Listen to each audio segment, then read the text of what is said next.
Hi and welcome to Mercedes-Benz of Bath and myself John from the products team for another Top Tips Tuesday. This week we're going to look at the shift paddles on the back of the steering wheel here and some of the lesser known features of them. So let's give you a few examples out on the road.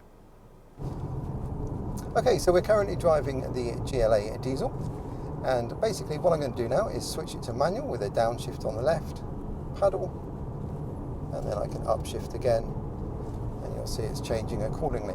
Now, it won't let you upshift if it's not possible, and equally it won't let you downshift too far. However, if I do want to downshift a couple of gears at a time, I can just press and hold, and then it will actually drop to the optimum gear, perhaps for an overtake situation. If I want to go back to fully automatic, I just press and hold, and then it goes back to fully auto. Now, one thing you may notice is you come off the throttle sometimes in eco mode and it goes green on the auto box there. That means you're in glide mode and it's dropped down to optimum revs of about 800 revs. To come out of that, again, you can use your upshift or downshift paddle just to drop yourself back to the gear you were previously in. So that's the standard gearbox in the automatic. Let's take a look at something else. Okay, so we're back stationary again. This time we're in an A35, but the next trick works in a lot of the AMGs and it's called emotion start. So instead of just hitting your start button, hold the upshift towards you. You get a little extra growl out the exhaust.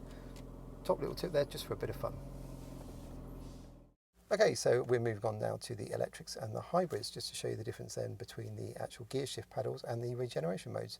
So basically, if you start off in D and this time do a downshift, you'll see it comes up with a minus. You can then do D minus minus if you have a vehicle capable of doing that, such as an EQC or some of the other models. So it will vary car to car. You can go back up through the different modes as well. So in this instance, D plus, you get no regeneration compared with the D minus or D minus minus, which will give you the stronger regeneration back into the battery to really eke out the best maximum range. If you press and hold, a bit like we showed you earlier, this time it will do D-Auto and do automatic regeneration mode, depending on a few factors such as the topology, etc. Okay, so there you go, a few extra uses for those paddles that you may never have used before. Hope you found that useful, and we'll see you again for another top tip next week. Thank you very much.